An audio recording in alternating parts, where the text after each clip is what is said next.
Selamat pagi para mahasiswa. Berjumpa lagi di dalam perkuliahan Injil Yohanes dan Kitab Wahyu.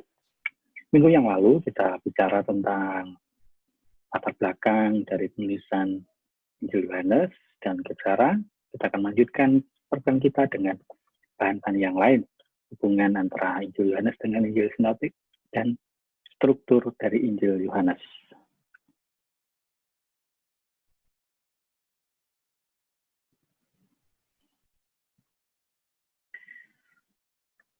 Hubungan antara Injil Yohanes dan Injil Sinoptik. Masalah antara Injil Yohanes, Injil keempat, dengan ketiga Injil pertama sudah dilihat orang sejak dahulu. Yohanes lebih menekankan khotbah Yesus daripada karya-karyanya. Sedangkan Injil Sinoptik justru sebaliknya. Dalam beberapa hal yang menyangkut urutan kronologis beberapa peristiwa, Yohanes kadang-kadang berbeda dengan Injil-Injil Sinoptik. Menurut Yohanes misalnya, Yesus sering berkarya di Yudea, di Yerusalem, dan perjamuan terakhir diadakan sehari sebelum orang-orang Yahudi makan Paskah. Sedangkan menurut Injil Sinoptik, sebagian besar karya Yesus terjadi di Galilea dan baru pada akhir pelayanannya, ia masuk ke Yerusalem. Dan perjamuan terakhir adalah perjamuan Paskah Yahudi.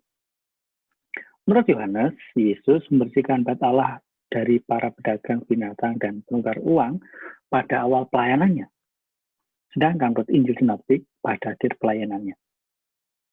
Justru karena Yohanes banyak berbeda dari Injil lainnya, maka Clemens dari Alexandria, seperti sudah disebut di atas, menganggap Yohanes sebagai Injil rohani yang mau melengkapi Injil Sinoptik yang dianggapnya bersifat jasmaniah itu.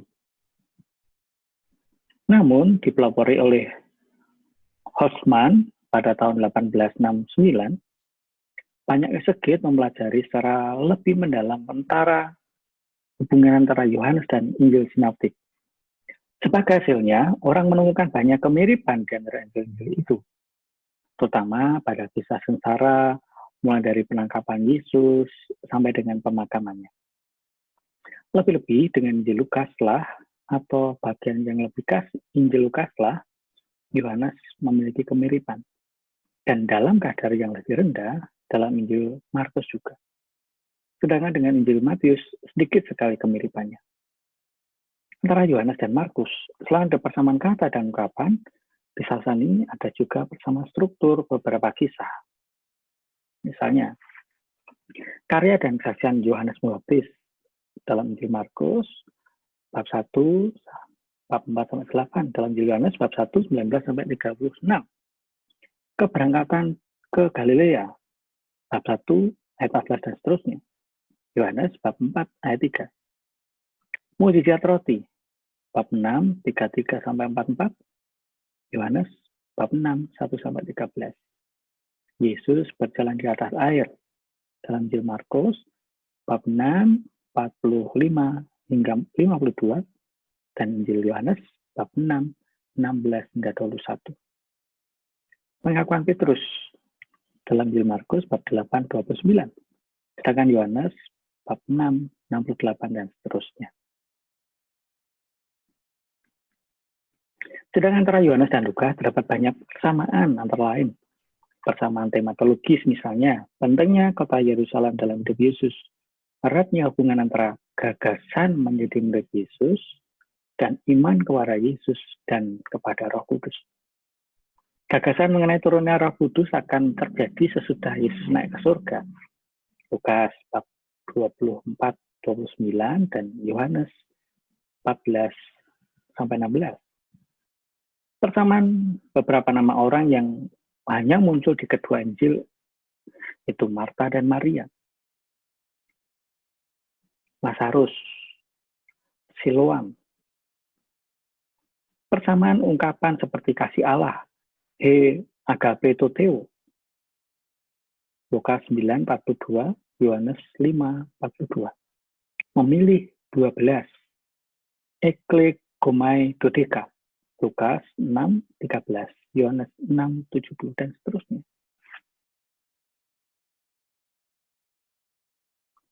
Persamaan-persamaan antara Yohanes dan ketiga Injil ini membuat para ahli berpikir, bagaimanakah hubungan antara keempat Injil dalam proses pembentukannya? Berikut ini adalah 4 kemungkinan yang ada mengenai hubungan Yohanes dan Lukas, dan secara analog bisa berlaku juga hubungan antara Yohanes dan Matius, Yohanes dan Markus. Yohanes bergantung pada Injil Lukas yang tertulis. Yohanes dan Lukas sama-sama bergantung pada satu sumber tertulis. Yohanes dan Lukas sama-sama bergantung pada satu sumber lisan. Yohanes dan Lukas masing-masing bergantung pada sumber yang berbeda tetapi yang paralel atau bersama. Dewasa ini banyak ahli cenderung mengikuti kemungkinan keempat. Itu berarti bahwa Yohanes tidak mengenal Injil Lukas, Matius, dan Markus dalam bentuk tertulis. Baik, kita melanjutkan tentang struktur Injil Yohanes. Struktur Yohanes dibagi menjadi 4. Prolog, buku tanda-tanda, buku kemuliaan, dan epilog. Prolog yaitu Yohanes bab 1, 1-18, yang berisikan madah tentang Sang Sabda yang berfungsi sebagai pengantar seluruh Injil. Bagian yang kedua adalah buku tanda-tanda, bab 1 ayat 19 hingga bab 12 ayat 50.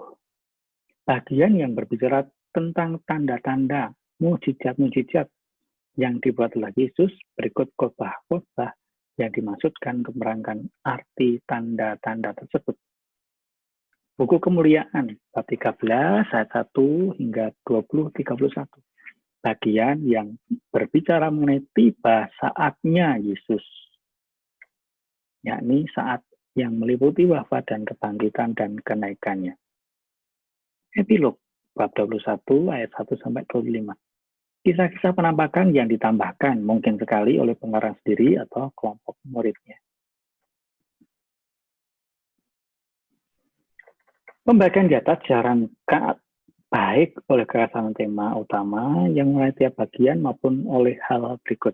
Prolog, bab 1, 1-18 mempunyai ciri puitis yang jelas membedakan dari sisa Injil Yohanes.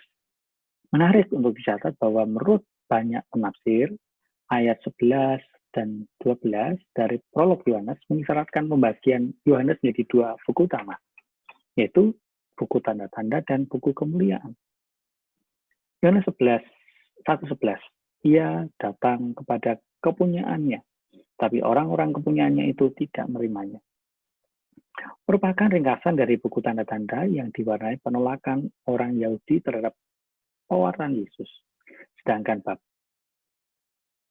1 ayat 12, tetapi semua orang yang menerimanya diberinya kuasa semua supaya menjadi anak-anak Allah, yaitu mereka yang percaya dalam namanya. Ringkas buku kemuliaan yang diwarnai oleh persekutuan Yesus dengan orang-orang yang dekat padanya.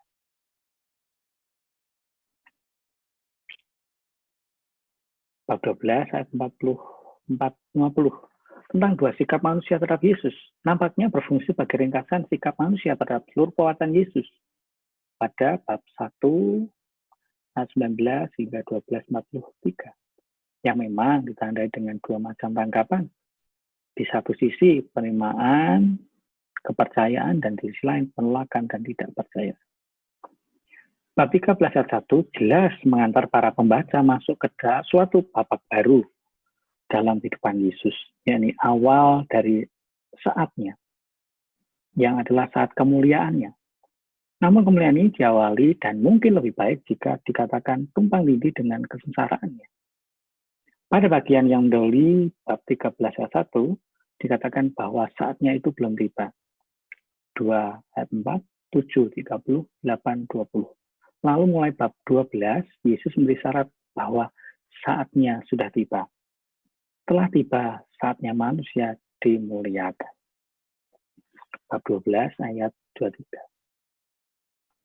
Nah, selain pemisahan bab 13, 20 dari bab 1 sampai 12, disarankan juga oleh beberapa gaya inklusi yang mengapit bab 1 dan bab 12 sebagai berikut. Ayat 1, bab 1 ayat 1 sampai 18 dan 12, 44 hingga 50, dan 12 ayat 35. Pewartaan karismatis Yohanes Pembaptis tentang Kristus, bab 1, 15 berseru. Pewartaan karismatis Yesus tentang dirinya berseru. Dalam Dia, Sang Sabda ada hidup. Perintah Bapa adalah hidup kekal. Terang dalam kegelapan datang ke dunia. Terang datang ke dunia supaya orang yang percaya tidak tinggal dalam kegelapan dan kegelapan tidak menguasai.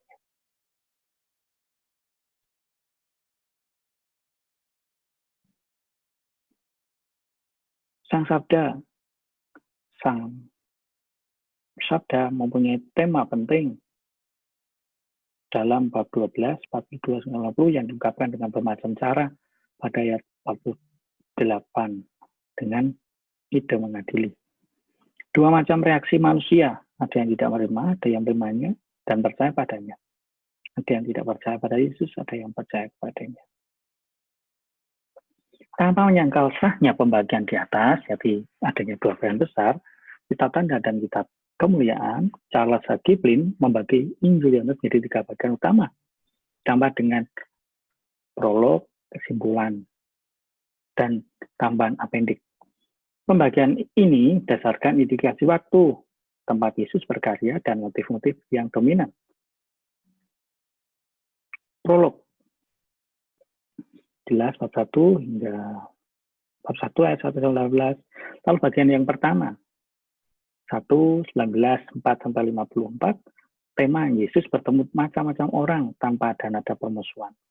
Bab 2, 5 ayat 1, 10-42, tema kontroversi atau oposisi, bahkan dengan murid sendiri.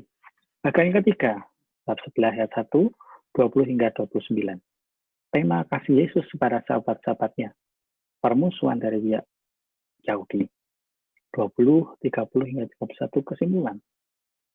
Dan bab 21 adalah tambahan dan apendik.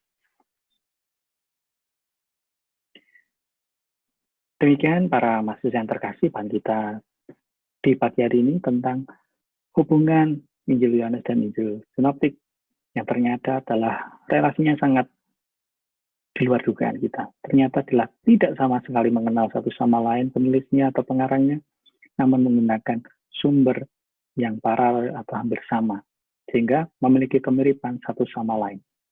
Lalu struktur dari Injil Yohanes menjadi 4 prolog, kitab tanda-tanda, kitab kemuliaan, dan epilog. Baik, para mahasiswa yang terkasih, jumpa lagi di perkuliahan di hari Minggu yang akan datang. Sampai jumpa.